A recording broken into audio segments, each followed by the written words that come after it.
Today we going to discuss about classification of matter on the basis of conductivity on the basis of energy band. At first हम बात करेंगे on the basis of conductivity. Matter को classified metal, semiconductor and insulator में classified किया गया.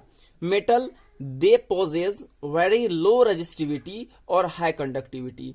Metal का low resistivity होता है और हाई कंडक्टिविटी शो करता है in according to electricity flow के रिगार्डिंग. सेमीकंडक्टर का होता है जो रेजिस्टिविटी और कंडक्टिविटी इंटरमीडिएट होता है मेटल और इंसुलेटर के बीच में.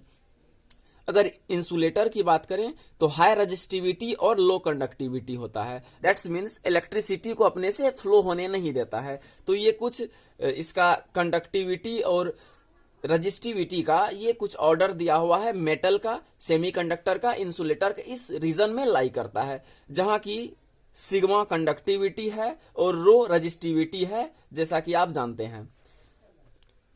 Second classification basis of energy band देखते हैं. According to Bohr atomic model orbital के रिगार्डिंग एनर्जी का वेरिएशन होता है. जैसा कि आप जाने हैं energy expression E naught n square upon Z, जहां की ई नोट का वैल्यू -13.6 इलेक्ट्रॉन वोल्ट था. तो वहां एटम के रिगार्डिंग और ये ऑर्बिटल के रिगार्डिंग एनर्जी वेरिएशन आपने देखा था.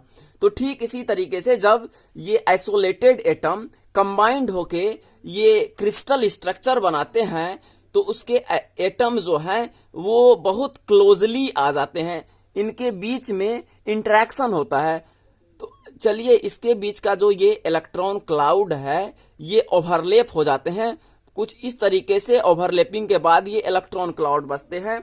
तो ये एनर्जी वेरिएशन जो है ये स्लाइटली डिफरेंस आता है इन क्रिस्टल स्ट्रक्चर. अगर ये सॉलिड स्ट्रक्चर की बात अगर करें तो ये स्लाइटली डिफरेंस एनर्जी का आता है.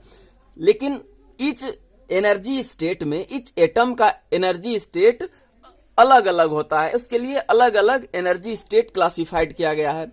न्यूक्लियस के आउटर सरफेस पे जो न्यूक्लियस से सबसे दूर जो होगा वो वैलेंस इलेक्ट्रॉन उसे कहा जाएगा. और इस वैलेंस इलेक्ट्रॉन का जो एनर्जी होगा उसे वैलेंस बैंड बोलेंगे. वैलेंस बैंड से स्लाइटली ग्रेटर एनर्जी को हम कंडक्शन बैंड बोलेंगे. तो इसे हम कंडक्शन बैंड बोलेंगे. तो चलिए देखते हैं इससे रिलेटेड टर्म.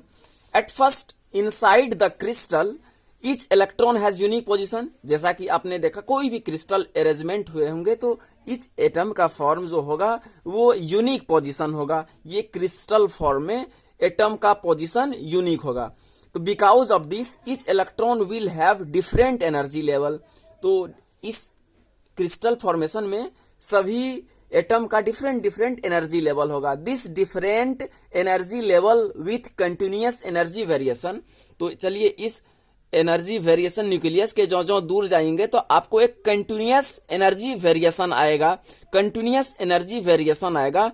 तो इस कंटिन्यूअस एनर्जी वेरिएशन जो फॉर्म होता है आर कॉल्ड एनर्जी बैंड. तो इसी मान के चलिए यहां तक के इलेक्ट्रॉन का एनर्जी वेरिएशन कुछ मान के चलिए कुछ इलेक्ट्रॉन वोल्ट में है, वो एक्स इलेक्ट्रॉन वोल्ट है. तो इस इलेक्ट्रॉन के जो वेरिएशन है एनर्जी का तो इसे हम इस इलेक्ट्रॉन ये जो इसमें इलेक्ट्रॉन कंटेन कर रहे होंगे या ये जो एटम होंगे तो इस एटम के लिए ये एनर्जी वेरिएशन का एनर्जी बैंड बोलेंगे. अब वैलेंस बैंड के बारे में वैलेंस बैंड के बारे में बोले, वैलेंस इलेक्ट्रॉन से जो एनर्जी रिलेटेड होंगे उसे वैलेंस बैंड बोलेंगे. The energy band which included the energy level of valence electron is called valence band. अब कंडक्शन बैंड, वैलेंस बैंड से जस्ट एबव एनर्जी लेवल को हम कंडक्शन बैंड बोलेंगे. तो चलिए इसे हम डायग्रामेटिकली देखें तो देखते हैं. ये न्यूक्लियस है और एनर्जी ऑफ इलेक्ट्रॉन का है. कुछ इस तरीके से हम डायग्रामेटिकली रिप्रेजेंट किए ये सारे क्वांटिटी को आपको समझाने के लिए. तो ये जस्ट न्यूक्लियस है. मान के चलिए इस रीजन के इलेक्ट्रॉन का एनर्जी वेरिएशन E1 है तो ये यूनिक पोजीशन अकर कर रहे हैं इस इलेक्ट्रॉन इस वेरिएशन में. तो ये एनर्जी जो इस इलेक्ट्रॉन से रिलेटेड ये रीजन होगा, इसे इसका एनर्जी बैंड बोलेंगे। Valence band just outer level पे जो वैलेंस इलेक्ट्रॉन, आप जानते हैं वैलेंस इलेक्ट्रॉन आउटर ऑर्बिटल में रहते हैं। मान के चलिए अगर आप बोलें सिलिकॉन के केस में, तो इसके आउटर मोस्ट इलेक्ट्रॉन आप जो बोलेंगे वैलेंस बैंड में बोलेंगे कितने इलेक्ट्रॉन हैं, तो आप सीधे बोल देंगे 4 इसके वैलेंस इलेक्ट्रॉन, 2s के और 2p के, तो ये 4 वैलेंस इलेक्ट्रॉन है। अब कंडक्शन बैंड क्या होता है, तो कंडक्शन बैंड इसके वैलेंस बैंड से जस्ट एबव जो बैंड होते हैं उसे कंडक्शन बैंड बोलते हैं। कंडक्शन बैंड को आप ऐसे भी बोल सकते हैं, इसमें 2s के सिलिकॉन में और 2p के, तो ये तमाम कंसेप्ट को हम क्लासिफिकेशन ऑफ मैटर को जानने में करते हैं। तो चलिए बैंड गैप क्या होता है ये थोड़ा सा एक जान लेते हैं। एक बैंड गैप की बात बोलें तो वैलेंस बैंड और कंडक्शन बैंड के बीच में जो ये गैप होता है, जिसे कि हम ईजी से जानते हैं, उसे बैंड गैप बोलते हैं। The gap between the top of the valence band, ये अगर वैलेंस बैंड है, वैलेंस बैंड, और ये मेरा कंडक्शन बैंड है, कंडक्शन बैंड है, तो इसके बीच के जो ये गैप है इसे ही हम बैंड गैप बोलते हैं। तो चलिए अब मेटल दैट्स मीन्स कंडक्टर के बारे में अगर बात करें, तो ये बैंड गैप जो होता है, चाहे तो कंडक्शन बैंड और वैलेंस बैंड जो है ये ओवरलैप कर जाते हैं, यानी तो बहुत स्मॉल जो है बैंड गैप होते हैं। ये बोल सकते हैं ये बैंड गैप जो होता है ये 3 इलेक्ट्रॉन वोल्ट से भी कम होता है, जो कि स्लाइटली अगर रूम टेम्परेचर पे अगर बात करें तो ये इलेक्ट्रॉन वैलेंस बैंड से कंडक्शन बैंड में ट्रांसफर हो जाएंगे, और इसमें तो ओवरलैप कर गए, दैट्स मीन्स वही इलेक्ट्रॉन वैलेंस बैंड और कंडक्शन बैंड के एक दूसरे के मर्ज कर गए, दैट्स मीन्स ये बहुत अच्छे से। यहां पे अगर बात करें ये रजिस्टिविटी की, तो रजिस्टिविटी जो होगा इस केस में रजिस्टिविटी 0 होगा, क्योंकि यहां पे बैंड गैप बिल्कुल नहीं है।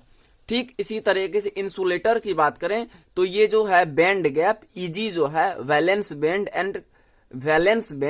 एंड कंडक्शन बैंड के बीच में जो ये गैप है ये ग्रेटर देन 3 इलेक्ट्रॉन वोल्ट होता है, जिस कारण से ये रूम टेम्परेचर या नहीं तो सफिशिएंट अमाउंट ऑफ एनर्जी देने के बाद भी ये वैलेंस बैंड का इलेक्ट्रॉन कंडक्शन बैंड में नहीं जा पाता है, जिस कारण से इलेक्ट्रिसिटी का फ्लो नहीं हो पाता है। तो ये इंसुलेटर हो गया। ठीक इसी तरीके से अगर सेमीकंडक्टर में देखें तो सेमीकंडक्टर में मॉडरेट बैंड गैप होता है, दैट्स मीन्स ईजी जो होता है वो लेस देन 3 इलेक्ट्रॉन वोल्ट होता है। अगर रजिस्टिविटी की बात करें तो रजिस्टिविटी बहुत लेस होता है कंडक्टिविटी से, रजिस्टिविटी बहुत कम होता है, जिस कारण से इसका रूम टेम्परेचर पे अगर देखें बैंड गैप इसका बहुत कम हुआ। तो इसमें होगा क्या, रूम टेम्परेचर पे valence band and conduction band के बीच इलेक्ट्रॉन का ट्रांसफर हो जाएगा। तो इस तरीके से ये मॉडरेट कंडक्टर हुआ सेमीकंडक्टर। तो नेक्स्ट वीडियो में हम जानेंगे सेमीकंडक्टर के बारे में, इंट्रिंसिक सेमीकंडक्टर क्या होता है, एक्सट्रिंसिक सेमीकंडक्टर क्या होता है। इस तरीके से अपना क्लास को कंटिन्यू करेंगे। Thank you for watching this video. Video अच्छा लगे तो वीडियो को लाइक करें, चैनल को सब्सक्राइब करें।